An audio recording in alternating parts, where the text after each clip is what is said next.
আসসালামু আলাইকুম দর্শক।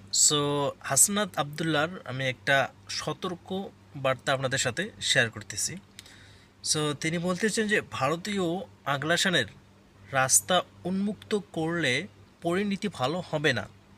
অলরেডি তো উন্মুক্ত করে দিয়েছে, কিছু কিছু বাংলাদেশের কিছু কিছু লোক আছে, ওরা তো অলরেডি উন্মুক্ত করে দিয়েছে। জাতীয় নাগরিক পার্টির দক্ষিণাঞ্চলের মুখ্য সংগঠক হাসনাত আবদুল্লাহ বলেছেন, আলিফের রক্তের উপর দাঁড়িয়ে ভারতীয় আগ্রাসনের রাস্তা উন্মুক্ত করলে পরিণতি ভালো হবে না। হাসনাত আবদুল্লাহ বৃহস্পতিবার সন্ধ্যায় নিজের ভেরিফাইড ফেসবুক পেজে এক পোস্টে তিনি একথা বলেন।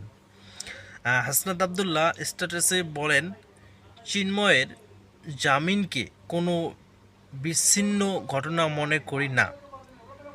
চিন্ময়ের ঘটনার শুরু থেকে ভারতীয় আধিপত্যবাদ ও দেশের উপর অন্যায় অভাব বিস্তারের চেষ্টা করেছে।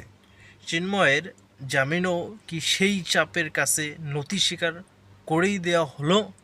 হাসান আবদুল্লাহ আর কি প্রশ্ন করেছে।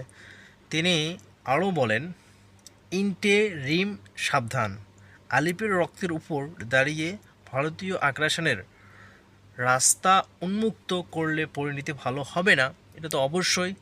এখন যারা ভারতের হয়ে কাজ করতেছে, মানে ভারত যেটা যেটা বলতেছে সেটা শুনে শুনে যারা কাজ করতেছে, এদেরকে তো জনগণ এখন ছাড়বে না, জনগণ এদেরকে ধরে ফেলবে। দেখেন, এখন আগের আগের মতো আর বাংলাদেশ নেই। 5ই আগস্টের বিপ্লবের বাংলাদেশ। আপনি কোনো অন্যায় করবেন, কেউ কেউ ধরবে না, অবশ্যই ধরে ফেলবে। আপনি অন্যায় করবেন, সাথে সাথে বাংলা জনগণ ধরে ফেলবে। এখন আগের মতো এরকম আর নাই। সবারই মানে মনের ভিতরে যে ভয় ছিল, ওই ভয় এখন নেই, যে আমার মরবো, সমস্যা কি, একদিন তো মরে যেতেই হবে। এই জন্য আর কেউ কাউকে ভয় করে না। এখন যারা ভারতের হয়ে কাজ করতেছেন তারা খুব সাবধান। একবার যদি জনগণ ধরে, তাহলে আপনার 12টা বাজিয়ে দিবে। দর্শক সবাই ভালো থাকবেন। আসসালামু আলাইকুম।